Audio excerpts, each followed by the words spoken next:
আসসালামু আলাইকুম। সবাই কেমন আছেন ভাইরা?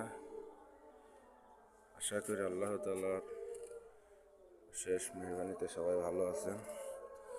আমি চলে আসলাম নামাজের জন্য আল্লাহর ঘর মসজিদে। আজকে মনে করলাম আপনাদের সেই যে পাখির বাসাগুলো আছে, এই যে গাছটা দেখছেন, আগেও ভিডিওতে দেখাইছি, দেখি ভিতরে যে পাখি দেখানো যায় কিনা আপনাদের। আল্লাহ,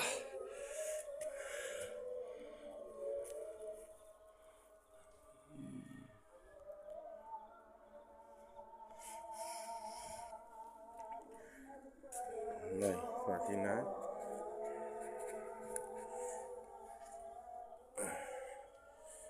ভিতরে যাচ্ছে, এই যে সবাইকে একদিনে খাটিয়ে উঠতে হবে, এসে খাটিয়া বলে পালকি। আল্লাহ, আমরা কেউ থাকতে পারবো না ভাই, সবাইকে সুন্দর পৃথিবী ছেড়ে একদিন চলে যেতে হবে ভাই।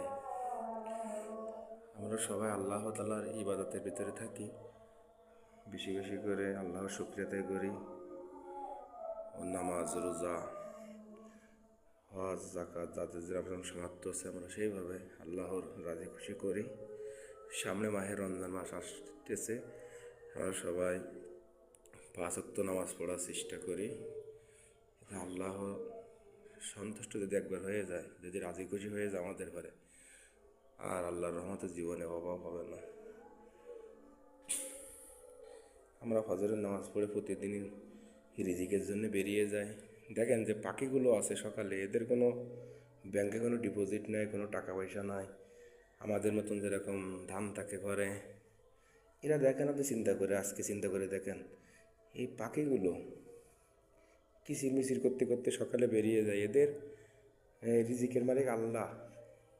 এরা যে কি, এদের বেরিয়ে এদের খাবার সংগ্রহ করে আহারের জন্য বেরিয়ে যায়।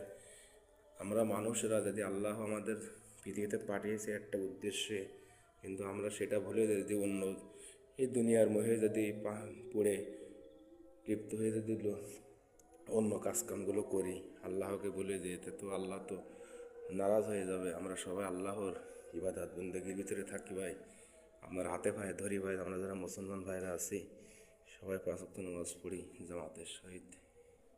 আসসালামু আলাইকুম। ঠান্ডা ঠান্ডা পড়িটি থাকবে, ঠান্ডা ঠান্ডা পড়িটি। সবাই ভালো থাকেন। আসসালাম।